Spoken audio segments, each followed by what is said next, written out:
오순절 그리고 장막절에 대한 말씀입니다.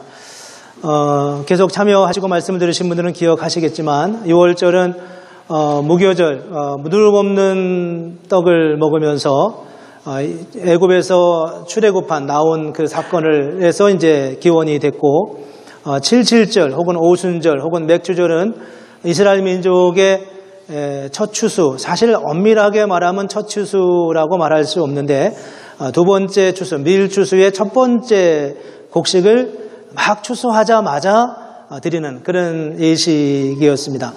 그게 이제 두 번째 오순절 혹은 맥추절로 지키는 그런 예식이고, 오늘은 장막절입니다. 이거는 이제 가을 추수입니다. 가을 추수의 마지막 추수를 하는, 추수를 다 마무리하고 난 다음에 하나님 앞에 감사하고 곡식을 저장한 후에 그렇게 드리는 것입니다.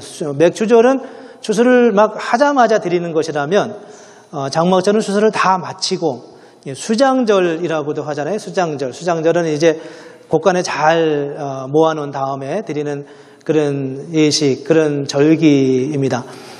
그동안에 우리가 이 세 개의 절기를 함께 보면서 이제 두 번째 절기까지 봤는데, 오늘 장막절에 대해서 함께 나누려고 합니다. 이 6월절과 오순절과 그리고 장막절이 내려오면서 의미의 변화 혹은 의미의 진전이 일어납니다. 6월절은 원래 누룩 없는 떡을 이제 먹잖아요. 누룩 없는 떡을 먹을 때 그 누룩 없는 떡이라는 게 왜 어디서 근원했는가 하는 부분에 대해서 여러 가지 생각을 우리가 할 수 있는데, 그 중에 하나가 원래 그 당시 사람들은 이 봄 추수를 하기 전에 이전에 있었던 모든 그 곡식과 거기와 함께 있는 누룩들을 다 제거하는 그런 작업을 하기도 했었고, 또 이스라엘 민족이 출애굽하는 과정에서 누룩 없는 떡을 하나님이 먹게 하시잖아요. 저는 이제 그것이 물리적인 의미에서는 그들이 최소한 얼마간은 상하지 않은 음식을 먹어야 됐기 때문에 누룩을 제하지 않았을까 이런 생각도 하지만 그 중에 하나일 수 있겠죠. 그런 의미로 했는데, 실제 이제 신약으로 오면은 그 6월절이 부활절의 의미로, 예수님의 부활하신 날을 기념하는 우리의 구원의 의미로 진전되고 있습니다. 77절은 예수님에게 와서 성령 강림을 통해서 교회가 새롭게 출발하는 그런 의미로 진전되고 있죠. 오늘 우리가 보려고 하는 말씀은 이제 장막절인데, 장막절은 가을 추수인데 봄 추수와 다른 것은 봄은 밀추수와 그리고 보리 추수인데, 가을 추수는 이제 열매입니다. 포도 열매나 올리브나 이런 류의 이제 과실을 주로 거두는 그런 추수이죠. 그런 추수를 다 마치고 나서 모든 것을 곳간에 남겨놓고, 그리고 이제 정말 평안하게, 정말 어떤 평강을 누리는 그런 계절이 다가오는 것이 바로 이 마지막 초막절, 장막절의 의미입니다. 이 가을 추수는 그래서 이제 모든 걸 마무리하는 단계와 매우 밀접하게 관련이 되어 있어요. 이 추수를 하게 되면 알곡과 쭉정이를 가리지 않습니까? 포도를 따게 되면 실한 것과 그렇지 않은 것을 구분하게 되죠. 그래서 마지막 추수는 추수라고 하는 기쁨도 있지만 그 안에 어떤 심판의 의미가 또 그 안에 있습니다. 그래서 이제 그 곡식이 얼마큼 실하게 얼마큼 잘 여물었는지를 평가하는 그런 과정이 그 안에 자연스럽게 담겨져 있죠. 이 세 개의 절기가 구약 시대를 기점으로 보면 다 미래적 의미가 있습니다. 다 장래에 이제 있을, 물론 그들이 출애굽 사건과 시내산에서 그 율법을 받은 이런 것들을 기념하는 거지만 궁극적으로는 이후에 있을, 예수님이 오신 다음에 일어날 그런 부활과 구원의 역사와 그리고 교회 성령 강림의 사건과 그리고 종말에 대한 다 정말 미래적인 의미가 그 안에 있는데, 지금 이 시대로 보면, 우리의 시점에서 보면 첫 번째 두 가지의 절기는 이미 지나갔어요. 이미 다 교회가 출발이 됐고 또 성령 강림의 역사가 일어났는데, 이 마지막 이 장막절만큼은 아직 이루어지지 않은, 성취되지 않은 그런 미래의 사건으로 남아 있습니다. 앞에 보시다시피 예수님의 다시 오심에 대해서 말씀하고 있는 것이 장막절이다 그랬습니다. 여러 가지 이유 때문에 이 장막절에 대한 관심들이 좀 약해져 가고 있어서 안타까워하는 사람들도 있고 그런데 유대인들은 지금도 이 장막절을 엄청 열심히 아주 힘을 들여서 그렇게 지키고 있다고 합니다. 유대력에 의하면 7월 15일이고 우리나라 달력에 의하면 태양력에 의하면 9월 혹은 10월 중에 오는 게 이제 장막절인데 이 장막절이 되면 이 이스라엘 사람들은 집에서 나와서 저렇게 초막을 짓고 장막을 짓고 저기서 일주일 동안 거주하면서 그들의 그 지나온 그 광야의 삶을 이제 돌아보면서 하나님의 은혜를 추억하는 그런 시간을 갖습니다. 어떤 분이 아마 예루살렘에서 성부를 하던 목사님이셨던 것 같은데 그분의 이제 기록에 쓰신 글을 보니까 그분의 개인적인 그 경험담을 이야기하셨더라고요. 예루살렘에서 남쪽으로 좀 얼마간 떨어지는 곳에 뭐 해발 한 800m 되니까 상당히 높은 지대에 대단히 아파트 단지가 이제 서기 시작했다는 거예요. 근데 아파트에 본인이 3층에 살았는데 이 아파트가 아주 독특하게 지어졌답니다. 1층에는 이렇게 아파트가 지어지고 그 옆에 한 4평 정도 되는 가로 2평 세로 4평 정도 되는 공간이 이렇게 그 베란다로 만들어져 있었는데 뭐 아파트는 대부분 다 베란다가 있지 않습니까? 근데 그 베란다가 위에가 이제 막히지 않게 하늘을 볼 수 있게 만들어졌다는 거예요. 그러니까 자연스럽게 1층은 그렇게 만들어지면 2층은 1층보다 4평 정도 줄어든 모양이 되겠죠. 줄어들고 또 2층보다 3층은 더 줄고 3층보다 4층은 더 작게 했다는 거예요. 그래서 이 목사님이 그걸 보면서 야, 참 좋다 이런 생각을 하면서 뭐 한국 사람들 모이면 이제 좀 즐거운 쉴 수 있는 시간이 있으면 고기도 구워 먹고 참 좋다 이런 생각을 열심히 휴일이 될 때마다 즐거운 시간을 가졌는데 가을이 돼서야 그 의미를 알게 되었다는 거예요. 근데 가을이 되니까 그곳에다가 다 나무를 세우고 위에 나뭇잎을 다 해가지고 초막을 다 짓더라는 겁니다. 이 초막은 원래 위가 가로막히면 안 되게 돼 있거든요. 막히지 않게 나무 밑이나 건물 밑에 세우면 안 되게 돼 있고 하늘이 열려 있어야 됩니다. 비가 오면 비를 맞아야 되고요.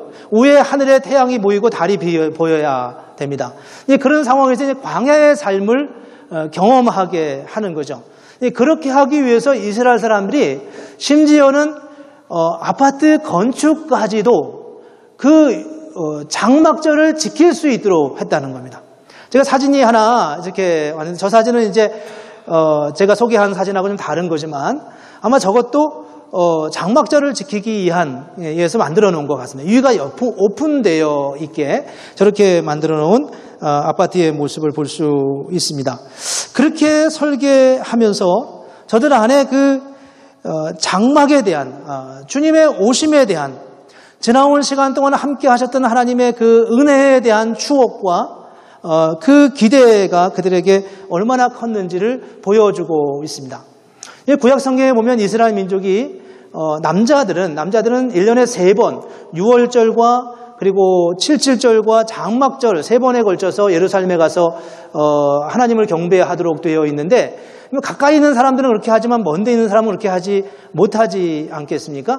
아주 먼데 있는 사람들은 자기 평생 한 번만이라도 6월절 절기의 때를 맞춰서 가서 하나님을 예배하고 싶은 게 유대인들의 소망인데 그래도 그 아주 멀지는 않지만 인근에 있는 사람들은 최소한 2번을 오게 되어 있는데 그 2번이 바로 6월절과 장막절이라는 겁니다. 그러니까 6월절이 좀 더 많이 사람들이 관심을 갖고 있지만 장막절 그 못지않게 굉장히 뜨거운 열정을 가지고 그곳에 가서 하나님을 예배한다고 해요. 한 일례로 보면 거기서 그렇게 멀지 않은 어느 도시에 한 기록이 있는데 이 장막절이 되면 어린아이까지 한 사람도 빼놓지 않고 완전히 그 마을이 누구도 찾아볼 수 없을 만큼 모든 사람들이 다 이 예루살렘에 가서 예배를 하는 그런 텅 빈 마을을 볼 수 있다고 합니다. 이 농부들의 입장에서 보면 6월절도 의미가 있고 그리고 오순절도 의미가 있지만 이 장막절은 모든 수확을 다 마치고 난 후기 때문에 훨씬 더 편안한 마음으로 즐겁게 그리고 기쁜 마음으로 여유롭게 그 장막절을 지킬 수 있었다고 합니다. 근데 이런 분위기가 사실은 장막절이 가지고 있는 여러 가지 뉘앙스, 의미들을 다 반영하고 있다는 데 초점이 있습니다. 이 장막절은 우리에게 무엇을 의미하느냐? 적어도 세 가지 의미를 볼 수 있는데, 농경사회에서 농사에 관련되어 있는 면에서 보면 그건 추수기입니다. 기쁨의 절기이죠. 감사와 기쁨입니다. 봄과 여름 열심히 뿌리고 심어서 얻는 그 감사와 기쁨이 이 장막절에 충만하게 있는 것이 바로 장막절의 의미입니다. 두 번째는 광야의 삶을 되돌아보는 것입니다. 그들이 지나온 시간은 어떻게 왔는지, 우리의 조상들이 어떻게 살았는지. 그렇지 않겠습니까? 남자만 60만 명이고 다 합치면 200만 명이라는 사람들이 이 40년 동안 애굽에서 가나안에 가기까지 매일같이 그렇게 텐트를 치고 살았을 자기 조상의 삶을 돌아보면서 고난과 역경 속에서 여기까지 오게 하신 하나님의 은혜를 돌아보는 것입니다. 그걸 지금까지 하고 있는 거예요. 아파트에 살면서 현대 문명의 혜택을 받으면서도 그 조상들이 겪었던 그 고난의 세월들을 기억하기 위해서 그들이 아파트도 그렇게 짓고서 그 길을 돌아보는 그런 광야의 삶을 돌아보는 의미가 그 안에 담겨져 있습니다. 이 세 번째 의미는 뭐냐 하면 종말입니다. 종말. 이 종말은 이제 우리가 종말하면 굉장히 어둡게 생각하는데 종말은 사실 결실의 계절입니다. 모든 것을 다 마무리하고 이제 추수하는 결실의 계절이죠.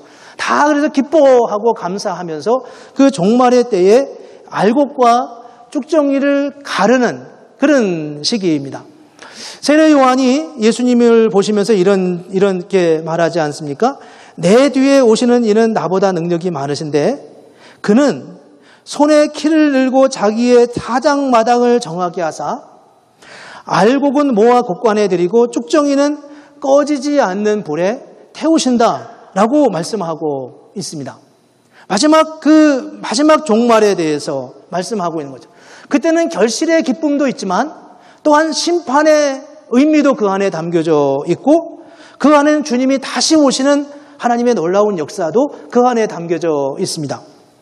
그래서 오늘 추수감사절을 우리는 지키는데 우리는 장막절을 지키지 않지만 어떤 사람들은 장막절을 지켜야 한다 이렇게 강조하시는 분도 있지만 어떤 의미에서 추수감사절 안에 장막절의 의미가 상당히 많이 포함되어 있다고 생각합니다.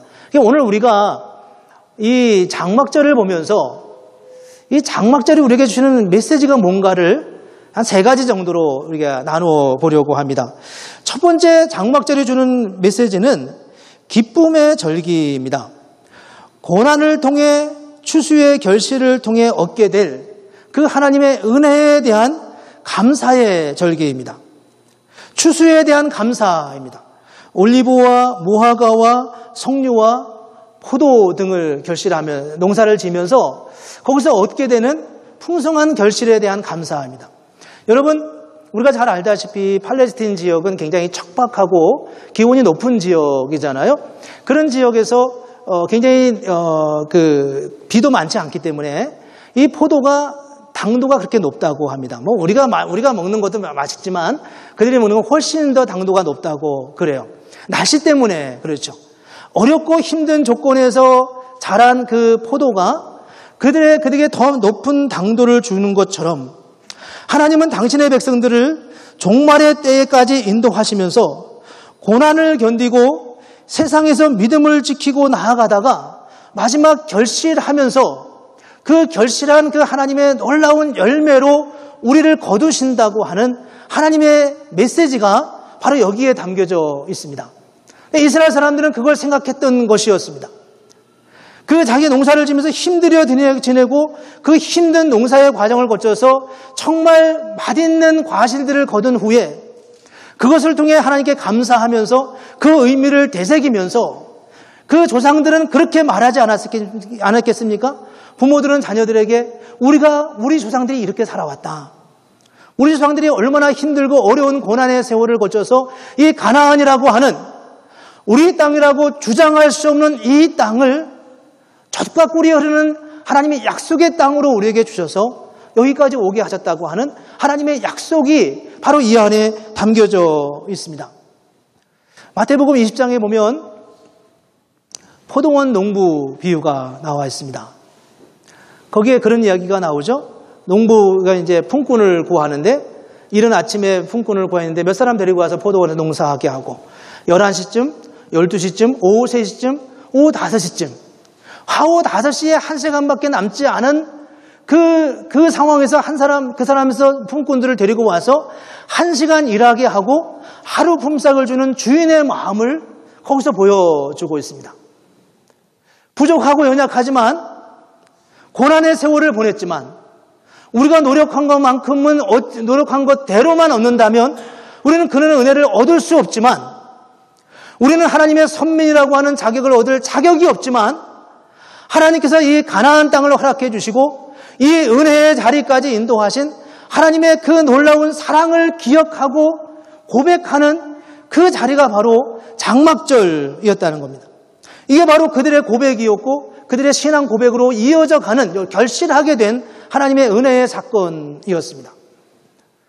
두 번째 본문이 우리에게 보여주는 중요한 메시지는 종말신앙이라는 겁니다. 추수는 자연스럽게 종말신앙과 관련을 맺게 됩니다. 종말, 마지막이죠. 마지막은 결실하는 굉장히 풍성한 계절이기도 합니다. 우리에게는 종말이라는 게 그렇게 밝게 느껴지질 않아요. 종말론 하면은 굉장히 어둡고 칙칙한 느낌으로 그렇게 받게 되죠. 그래서 한동안 한국교회가 종말신앙에 많이 치우친 적이 있었어요. 언제 예수님이 오신다 이렇게 말하죠. 여러분 성경에 예수님 오시는 날이 기재되어 있습니까? 없습니까? 없잖아요. 예수님이 뭐라고 말씀하셨냐면 그 날과 그 시는 알지 못한다. 아버지밖에 모른다. 이렇게 말씀하셨습니다. 그러니까 사람들이 뭐라고 말하냐면 예수님이 그 날과 그 시는 모른다. 그 날과 며칠 날 오시는지 그리고 몇 시에 오시는지는 모른다. 그렇지만 몇 월에 오는지는 알 수 있다. 이렇게 사람들이 주장을 했어요. 그래서 옛날에 1999년, 98년 10월 달에 온다. 이렇게 주장한 적도 있었고요. 그렇지만 종말은 우리가 알지 못해요. 한동안 종말에 치우쳤던 사람들의 삶의 모습을 보여주고 있습니다. 그래서 이 종말에 지나치게 치우쳤던 한국교회의 상황들을 안타까워하면서 뭔가 자성의 소리들이 많이 있었죠.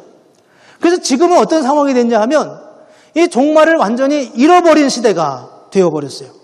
종말에 대한 인식을 완전히 잃어버리고 아무 생각도 없이 살아가는 그런 시대에 우리는 지금 살아가고 있습니다. 여러분, 종말 신앙을 잃어버리면 어떻게 된다고 생각하십니까? 종말에 대한 생각을 잃어버리면 우리에게 어떤 일이 일어날까요? 우리가 계속 이렇게 태어나면서부터 뭔가를 위해서 꾸준히 살아가지 않습니까? 여러분도 지금 무엇인가를 위해서 열심히 일하고 있어요. 학교에서 일하시는 분들은 논문을 계속 쓰셔야 되고 또 직장에서 일하시는 분들은 뭔가 과업을 꾸준히 하셔야 되고 학생들은 시험을 꾸준히 보고 열심히 공부를 해야 합니다. 한 번도 우리는 그 삶의 자리에서 이탈해 본 적이 없어요. 이 삶이 만약 오늘 저녁 우리의 삶이 끝이 난다면 내 삶은 어떤 의미가 있을까? 여러분 생각을 진지하게 해 보십시오. 이런 질문을 많이 던지잖아요. 여러분 오늘 저녁 우리의 삶이 끝이 난다면 내가 지금까지 해왔던 그 일들은 어떤 의미를 갖는 것입니까? 아무런 의미가 없나요? 그래서 우리는 이게 굉장히 힘들고 곤혹스러운 문제가 우리에게 옵니다. 우리가 그동안 애쓰고 노력해왔던 그 어떤 일들이 만약 오늘 끝이 난다면 아무것도 아닌 물거품이 되어버린다고 하면 우리의 삶은 어떤 의미가 있겠습니까? 우리는 결국 현실의 삶에 붙들려 살아갈 수밖에 없어요. 그렇다면 나는 지금 누구인가? 내일 종말이 온다면 나는 지금 어떤 존재인가 하는 것입니다. 우리는 어떻게 살아야 하겠습니까? 나의 삶이 오늘 중단된다고 하더라도 나는 여전히 가치 있고 중요한 것을 붙들고 살아가고 있습니까? 내가 지금부터 30년, 40년, 50년을 더 살았을 때 그때 또 여전히 중요하다고 생각하는 그것이 내 삶이 오늘 끝이 난다고 하더라도 그 삶이 나의 의미를 부여해 줄 수 있는 그런 삶이냐 하는 것이에요. 이 두 가지가 우리에게 잘 밸런스가 안 맞지 않습니까? 내일이라고 하는 것은 너무 급하고 만약 1년 후에 내 삶이 종말을 온다라고 가정했을 때와 앞으로 내가 30년을 살아갔을 때의 삶을 가정하고 살았을 때의 삶의 방식이 틀리면 우리는 어떻게 살아가는 거야? 여기서 종말 신앙이라는 것은 힘들지만 쉽지는 않지만 반드시 고민하고 지나가야 할 그 어떤 주제가 있습니다. 종말 신앙이 없는 사람들은 어떤 사람들입니까? 내가 어떤 일을 계획해놓고 그 방식대로 내 삶을 꾸준히 잘 밀고 가는 사람들은, 그렇게 해서 성공적인 삶을 살아가는 사람들은 아무런 문제가 없다고 생각해요. 그런 사람들에게 종말은 생각하고 싶지 않은 문제겠죠. 여러분 살펴보셨나요? 지상에 이렇게 나오는 기사들을 보면 자기 삶을 포기하는 부류의 사람들이 어떤 부류의 사람들인지요. 이건 참 조심스럽긴 하지만 가난하고 힘들고 어렵게 사는 사람들보다는 적어도 표면적으로 볼 때 저 사람은 왜 저런 결단을 하지? 이렇게 느낄 만한 사람들이 오히려 자기 삶을 버리고 포기하는 경우를 흔히 볼 수 있습니다. 무엇이 문제일까라고 생각하세요? 무엇이 그런 극단적 결단을 하게 했을까요? 가만히 종말 신앙을 생각해 보면 그 이유를 알 수가 있습니다. 왜 그러냐 하면 우리는 그렇게 성공적인 삶을 살았던 사람들은 자기 삶을 자기가 계획한 대로 이제까지 잘 살아온 사람들입니다. 내가 1년 후에는 무엇을 하고 5년 후에는 이런 자격을 취득하고 10년 후에는 내가 이런 지위에 올라가 있고 20년 후에는 내가 그 지위를 가지고 이런 일을 할 것이라고 잘 짜여진 삶을 살아가는 사람들이에요. 그런 사람들은 한 번도 내 삶이 여기서 끝난다면 내가 어떻게 할 것인가를 한 번도 생각해 볼 기회가 없었던 사람들이라는 겁니다. 언젠가 끊어질 중단해야 할 그 삶을 한 번도 생각해 보지 않고 살아갔던 사람들이에요. 그 사람들에게 종말은 당황스럽고 힘들고 어려운 상황이었습니다. 그러나 실패를 많이 한 사람들은 꼭 종말 신앙이 아니더라도 늘 그런 생각이 늘 이렇게 익숙해져 있는 겁니다. 이거 하다가 안 되면 어떡하지? 이거 하다가 실패하면 어떡하지? 이런 질문이 우리에게 끊임없이 다가오죠. 실패를 경험하기도 하죠. 그런 상황 속에서 우리는 종말이 우리에게 무엇을 주는지에 대해서 생각하게 됩니다. 여러분, 늘 성공적인 삶만을 살았던 사람이 어느 날 어려운 일을 겪었습니다. 자기 어려운 일을 이웃에게 오픈할 수 있다고 생각하십니까? 나 이렇게 힘들고 어려워. 나 어떻게 했으면 좋을지 모르겠어. 이렇게 자기를 오픈할 수 있겠어요? 심지어 그가 하나님께든 그렇게 자기 삶을 오픈할 수 있겠습니까? 흔히 요즘 많이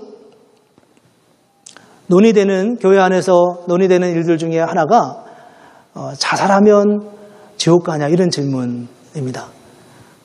저는 거기에 대한 답은 그게 별로 관심이 없어요. 그건 굳이 우리가 할 말도 아니고 우리가 그들이 지옥을 간다 안 간다 이렇게 정의 내릴 이유는 우리가 없다고 생각해요. 그렇지만 중요한 것은 정말 중요한 문제에 부딪혔을 때 그 문제를 가지고 그리스도에게로 나아갈 수 있는 그런 우리의 마음이 우리에게 있느냐라고 하는 질문입니다. 정말 삶의 문제가 있을 때 주님, 내가 지금 죽을 지경이에요. 어떻게 했으면 좋을지 모르겠다고 안타깝게 하나님을 붙들고 주님 앞에 울며 하나님의 은혜를 구하는 그런 마음이 왜 이런 사람들에게 마음에 있냐는 겁니다. 자살이라고 하는 객관적인 행위 자체가 그게 어떤 것을 규정 짓는다. 그건 우리가 생각할 필요는 없습니다. 그건 하나님이 알아서 하실 거예요. 그렇지만 그 이전까지 우리가 정말 힘들고 어려울 때 하나님의 은혜를 구하며 하나님의 능력을 구하며 하나님의 은총을 구할 만큼 그런 간절한 마음과 그런 오픈된 마음으로 우리가 하나님 앞에 나아가고 있느냐라고 하는 것이 종말 신앙의 중요한 주제라는 것입니다. 이스라엘 민족은 장막절을 지내면서 추수를 다 마무리하고 그렇게 곡식을 저장해서 수장절을 지키면서 하나님의 은혜를 감사했습니다. 그리고 그 의미를 되새겼어요. 하나님께서 우리에게 이렇게 은혜를 베푸셨고 지나온 광야에서의 그 수많은 실패와 어려움 속에서도 우리를 이렇게 이끌어 가셨던 하나님의 은혜의 일들을 돌아보게 하셨습니다. 그러면서 앞일을 자연스럽게 그들은 추억할 수밖에 없어요. 앞으로의 우리의 삶은 어떠할까? 앞으로의 우리의 삶은 어떻게 진행될까? 하나님이 이제까지 고난의 세월을 보냈지만 이제는 평탄한 대로만 보낼 거야. 그렇게 생각했을까요? 유대인들이 2000년 동안 물론 그들이 그리스도를 믿지는 않았다고 하지만 2000년 그 숱한 고난과 어려움과 아픔 속에서 오늘까지도 그렇게 이어올 수 있었던 그 믿음의 힘이 어디서부터 나오는 것이었습니까? 그럼 바로 이 장막절을 통해 주시는 미래에 대한 종말에 대한 그들의 시각과 그들의 고백이었을 것입니다. 예수를 믿는다는 건 실패를 안 한다는 의미가 아니라 실패 속에서도 연거퍼서 계속 지속적으로 우리와 함께 하시고 우리를 도우시는 하나님의 역사, 하나님의 은혜를 바라보는 것이 바로 이 장막절에서 종말에 대한 그들의 고백이었다는 것입니다. 우리는 얼마만큼 종말 신앙을 가지고 있습니까?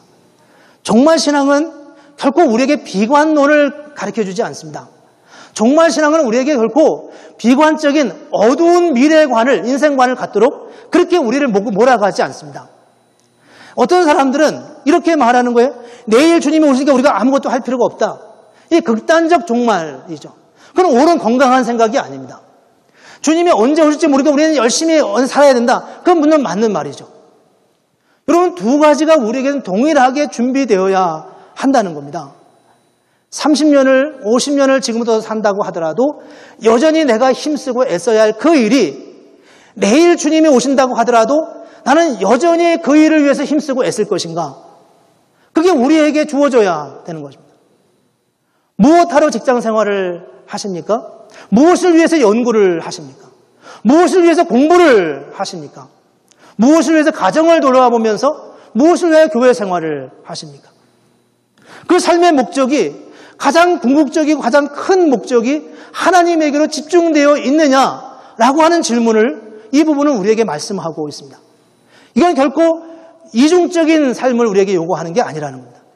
종말 신앙은 오늘 우리가 이 교회 문을 떠나가서 그렇게 하나님이 우리의 삶을 거기서 마무리하게 한다 하더라도 여전히 내가 힘써 달려가야 할 그 일이며 그 일은 내가 지금부터 30년, 40년을 더 산다고 하더라도 여전히 힘써야 할 그 삶의 모습입니다. 그것이 우리 안에서 하나가 될 때, 하나의 아이디어로 우리에게 모여질 때 우리는 참된 바른 종말 신앙을 가지고 하나님 앞에 나아갈 수 있습니다. 마지막 세 번째로 오늘 본문에 우리에게 보여주시는 것은 예수 그리스도의 다시 오심을 기억하고 기다리는 믿음입니다. 종말 신앙이 현재의 고난을 이기게 하는 힘을 갖는다면 재림 신앙은 예수님의 오심은 하나님의 나라에 대한 소망을 갖게 합니다. 요한계시록 22장 20절 21절에 보면 예수님께서 이렇게 말씀하셨습니다. 내가 진실로 속히 오리라. 근데 예수님이 2000년 동안 안 왔어요. 그래서 도대체 예수님이 거짓말을 했거나 아니면 어떤 사람들의 말대로 이미 왔다 가셨거나 아니면 아마 안 올지도 몰라 이렇게 생각하는 사람도 있죠. 이 말을 어떻게 이해해야 할까요? 모세의 고백을 보면 시편 90편에 이렇게 말합니다. 주의 목전에는 천년이 지나간 어제 같으며 밤의 한순간 같을 뿐이니이다. 주의 목전에는 천년이 지나간 어제 같으며 여러분 여기 연세 있으신 우리 어르신들 계시는데 한번 여쭤보시죠. 지나간 세월이 얼마나 되셨습니까? 라고 물으면 꼭 이 고백을 하실 것 같아요. 지나간 어제 같다고요. 지나온 50년, 60년, 70년, 80년의 세월이 당신의 어르신께 어떤 의미가 있습니까? 아주 짧은 시간입니다. 앞으로 보면 굉장히 길어 보이지만 뒤로 보면 굉장히 짧은 순간입니다. 가을 추수를 하면서 종말 신앙을 갖게 될 때 그 종말 신앙은 가을 추수를 기다리고 그렇게 준비하는 것과 같다고 말하고 있습니다. 열처녀의 비유가 마태복음 25장에 나오잖아요. 신랑이 오실 때를 기다리며 신랑이 올 때를 기다리면서 열심히 피곤한 잠을 깨우면서 그 때를 기다립니다. 열심히 기다립니다. 피곤하지만요. 왜냐하면 그 잔치에 들어가게 되면 거기서 누리게 될 그 영광이 있기 때문입니다. 경주를 하는 달리기 선수가 열심히 달려가요. 100m를 달리든 1000m를 달리든 마라톤을 하든 열심히 달려갑니다. 누구도 그 경주를 하면서 힘들어 중간에 쉬지 않아요. 그 쉬지 않는 가장 중요한 이유는 무엇일까요? 그 일을 완주한 다음에 오는 영광이 있기 때문에 그렇습니다. 종말 신앙은 우리에게 하나님 나라에 대한 영광을 기대하는 그런 마음을 우리에게 준다는 거예요.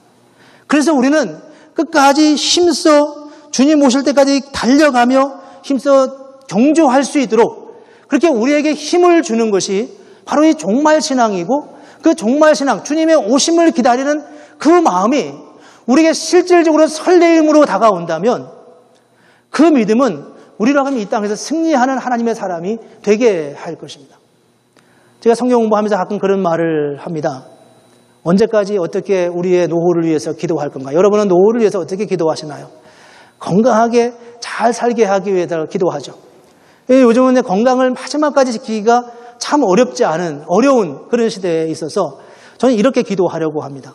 하나님, 제가 죽을 때까지 일하게 하시든지 아니면 일하다가 죽게 하시든지 둘 중에 두 개 다 같은 말이지만요. 하나님의 그 나라 이렇게 기도할 수 있는 것은 그 후에 오는 하나님의 영광과 그 은혜에 대한 기대와 설레임이 있을 때만 가능한 거라는 거예요. 종말 신앙이 있을 때만 우리는 끝까지 달려갈 수 있습니다. 종말 신앙이 없으면 우리는 이 땅에서 그 보상을 받아야 되기 때문에 삶에 실패할 수밖에 없는 자리에 이르게 된다는 겁니다. 수장절을 보내면서 장막절을 보내면서 그들은 매번 결실을 하면서 그런 고백을 했습니다. 우리가 주님 나라에 가게 되면 주님께서 이렇게 우리의 삶을 보상하시고 회복시키시고 갚으시고 그 영광스러운 하나님의 자리에 이르게 하실 것을 그들이 고백하고 확인하고 그렇게 나누는 시간들을 보냈어요. 그래서 그들은 어떤 고난도 이길 수 있었고 어떤 어려움도 이길 수 있는 그런 하나님의 백성으로서의 삶을 누릴 수 있게 되었던 것입니다. 그들이 뭐라고 그들만 독특한 민족이겠습니까? 그들이 뭐라고 그들만 그렇게 탁월한 민족이 됐겠어요? 그들이 얼마나 목이 곧은 백성들이고 그들이 얼마나 강팍한 백성들인데요. 그렇지만 그들 안에 이 장막절을 통해 보여주는 종말적 신앙이 그들을 그렇게 강하게 했고 그들을 그렇게 소망 있게 했고 그들을 그렇게 능력 있게 했다고 하는 것입니다. 오늘 우리가 이 이스라엘의 새 절기를 함께 보면서 마지막 장막절을 보면서 이제 오실 주님을 우리가 기대하면서 우리에게도 이 종말적 신앙을 회복할 수 있었으면 좋겠습니다. 그 종말 신앙은 결코 어두운 게 아니었습니다. 그거는 비관적 세계관이 아니에요. 그건 어두운 세계관이 아니라 정말 이 땅에서의 삶을 더 능력 있게 더 힘있게 살아가도록 우리를 격려하고 우리를 돕고 있는 그런 믿음의 고백입니다. 저와 여러분이 이런 믿음을 갖고 이런 소망을 가지고 우리 안에 비록 어려움이 있죠. 물론 당연히 부침이 있죠. 당연히 넘어짐이 있고 반응이 실패라고 말할 수밖에 없는 삶의 자리가 우리에게 있을 수 있습니다. 잘못 판단할 수도 있고요. 그렇지만 그 모든 일들을 다 넘어서서 광야의 40년을 거쳐서 가나안에 이르게 하시고 초막을 지으고서 지나온 세월을 돌아보며 하나님의 은혜를 기억하고 여전히 믿음의 길을 향하여 달려갔던 이 이스라엘 민족들처럼 저와 여러분 안에서도 그런 믿음을 가지고 주님이 약속하신 그 아름다운 하나님의 역사를 바라보면서 종말 신앙을 가지고 힘써 달려가는 그런 하나님의 은혜의 백성들 되기를 주님의 이름으로 축복합니다.